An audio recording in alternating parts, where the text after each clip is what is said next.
তোমরা যার যার মতন মোবাইল রেডি করো। সাইফুল ইসলাম সিরাজী আজ একটা গান গাবে, সুবহানাল্লাহ করেন, আরো জোরে জোরসে বলুন মাশাআল্লাহ। সাইফুল ইসলাম সিরাজী বিশ্ব রেকর্ড করে দিয়ে চলে যাবে আজকের গানে। রাজি আছেন? গলাটা খাকর দেন, গলাটা সিনাটন করে দেন, গান গাওয়া লাগবে এখন। সাইফুল ইসলাম রচিত আল্লাহর গীতি যদি বিশ্বের গানকে হার মানিয়ে না দিতে পারে, সাইফুল ইসলাম সিরাজী আজকে কথা দিয়ে গেল বাংলা আর ভারতের টেবিলে কোনোদিন ওয়াজ করবে না। ওকে 1.5 লক্ষ মানুষ বললাম, কেন ভাই এত মানুষ কেন? বলে হুজুর আজকে মমতাজ খাতুন আসবে, 6টা গান গাবে, 90,000 টাকা ভিজিট। আর বক্তারা 50,000 নিলে পরে তাহলে আন্দোলন হয়, লেখালেখি হয়, ফতুয়াবাজি হয়। ওখানে ফতুয়াবাজি নাই। কথা বলেন ঠিক না ব্যাঠি? কিন্তু যেই বক্তারা চুক্তি মিটায় দিবেন, মিটায় নেয়, আমি এই বক্তাগারে পছন্দ করি না। আর দিল ভালো না, টাকার প্রতি লোভ বেশি। ঠিক না ব্যাঠি? সাইফুল ইসলাম সিরাজী 33 বছর ওয়াজ করছে, 34 বছর পড়ছে। সারা বাংলাদেশের কোন মানুষ যদি বলতে পারে কোন দিন সাইফুল ইসলাম সিরাজী টাকা দেখে নিছে, সাইফুল ইসলাম সিরাজীর জিহ্বা কেটে যাবে ইনশাআল্লাহ। মন ভালো তাই শরীর ভালো, বেশি লোভ নাই তাই বেশি খাই না, এই জন্য শরীর ভালো। সুবহানাল্লাহ। লোভ বেশি নেই, কামাই কম, খাওয়া কম। যে বেশি খায়, বেশি টাকাওয়ালা, আর পেটের ভুঁড়ি মোটা। যে পাই না সে কোন ওর ব্যানে আটা লাগে না। আজকে ব্যানে গত রাত্রে আমি জেলা মেহেরপুর থেকে ওয়াজ করে আসতেছিলাম, ফজরের আগে আসলাম, তখন আপনার লালন সেতু পার হই, দেখি সকালবেলা ফজরের আগেই কমপক্ষে 1000 মিয়া মানুষের খালি দৌড়াদৌড়ি করতেছে, হাঁটাহুটা করতেছে। আমি জিজ্ঞেস করলাম এত মিয়া মানুষ কে? আমার ড্রাইভার কয় আপনি বোঝেন না? কি হয়েছে? কি বলে? ডায়াবেটিক্সের রোগী। টাকা যত বেশি খাইছে যাবে, আরাম যেমন নিছে ওইরকম বেদু আল্লাহ দিয়ে দিছে। কথা বলেন ঠিক না ব্যাঠি?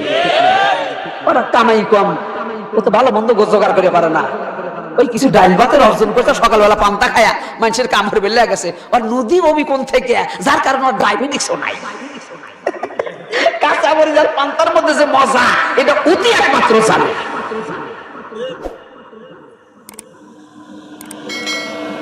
আমি সেই দিন যুবকদেরকে বললাম তোমরা মোবাইল রেকর্ড করো। সাইফুল ইসলাম সিরাজী আজ একটা গান গাবে, সুবহানাল্লাহ করেন, আরো জোরে জোরসে বলুন মাশাআল্লাহ। যুবকদেরকে বললাম তোমরা যার যার মতন মোবাইল রেডি করো, আজকে আমি একটা গান গাবো। সাইফুল ইসলাম সিরাজী বিশ্ব রেকর্ড করে দিয়ে চলে যাবে আজকের গানে ইনশাআল্লাহ। শুনবেন তো গান?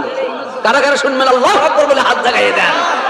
মাশাআল্লাহ। আমি সেই দিন গাই, বাবা ভেতরে এসে ভেতরে বসো, আমার গেটের সামনে কেউ দাঁড়ায় থাকতে পারবে না, এটা আমি দেখতে পারি না। মাশাআল্লাহ। সেই দিন আমি গায়নের একটা নামও দিয়েছিলাম, নামটাকে শুনবেন। মানুষ গায় পল্লী গীতি, বাওয়া গীতি, লোকগীতি, নজরুল গীতি, লালন গীতি, খাটাস গীতি, লোকগীতি, এখন আবার মমতাজ গীতি বের হয়েছে। আমি গীতি ঠিক রাখছি, পূর্বের শব্দটা পরিবর্তন করে দিয়ে ওখানে আল্লাহ শব্দ বসায় দিছি। এবার আপনারা বলেন তো ওই গানটার নাম কি হলো? আরো জোরে গান, আল্লাহর গীতি। আসুন দলমত নির্বিশেষে আল্লাহর গীতি পরিবেশন করি, এরপর আমরা আলোচনার দিকে যাই ইনশাআল্লাহ। রাজি আছেন? গলাটা খাকর দেন, গলাটা সিনাটন করে দেন, গান গাওয়া লাগবে এখন। এটা আল্লাহর গীতি, এটা কোনো মানুষের গীতি না। আর সেই দিনকে আমি বলছিলাম সাইফুল ইসলাম রচিত আল্লাহর গীতি যদি বিশ্বের গানকে হার মানিয়ে না দিতে পারে, সাইফুল ইসলাম সিরাজী আজকে কথা দিয়ে গেল বাংলা আর ভারতের টেবিলে কোনোদিন ওয়াজ করবে না। সুবহানাল্লাহ। সেই দিনকে গান গেয়েছিলাম। আসুন সকলেই আমরা দলমত নির্বিশেষে আল্লাহর গীতি পরিবেশন করি। আলহামদুলিল্লাহ, মনের মধ্যে ভালো লাগবে, আত্মার মধ্যে ভালো লাগবে, শরীরের বন্ধুরা আমার ব্যায়ামও হবে। যেহেতু আমরা ওই গান গাইতেছি না, আমরা গাবো আল্লাহর গীতি। আসুন বলুন আমার সাথে, আল্লাহু আল্লাহ আল্লাহু আল্লাহু আল্লাহু আল্লাহু আল্লাহ জিকির করো, আল্লাহু আল্লাহ জিকির করো, আল্লাহ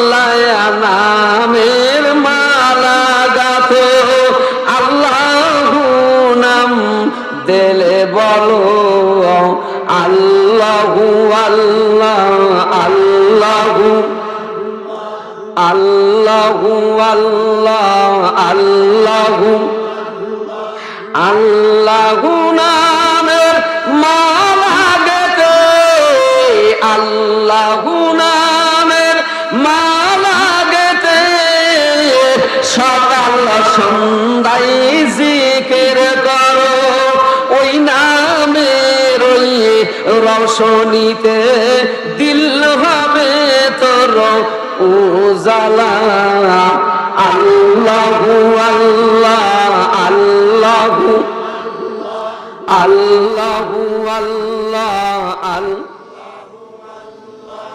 আল্লাহু আল্লাহ জিকির করো আল্লাহ নামের মালা গাথো আল্লাহু নাম দিলে জপো আল্লাহু আল্লাহ আল্লাহু আল্লাহু আল্লাহ আল্লাহু কুরআন পড়ো হাদিস পড়ো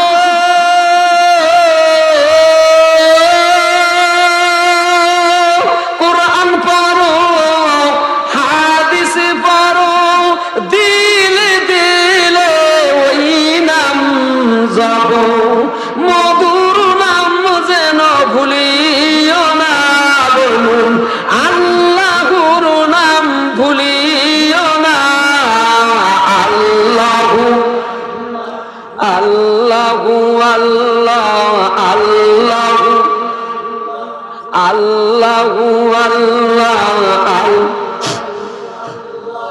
আল্লাহু আল্লাহ জিকির করো আল্লাহ নামের মালা গাথো আল্লাহু নাম দিলে জপো আল্লাহু আল্লাহ আল্লাহু আল্লাহু আল্লাহু আল্লাহু আল্লাহু আল্লাহ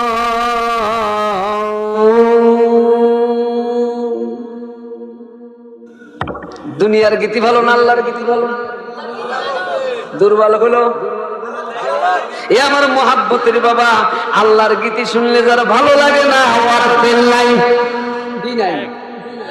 আল্লাহর গীতি শুনলে যারা ভালো লাগে এই লোকটা কামেলে মুমিন হয়ে গেছে জান্নাত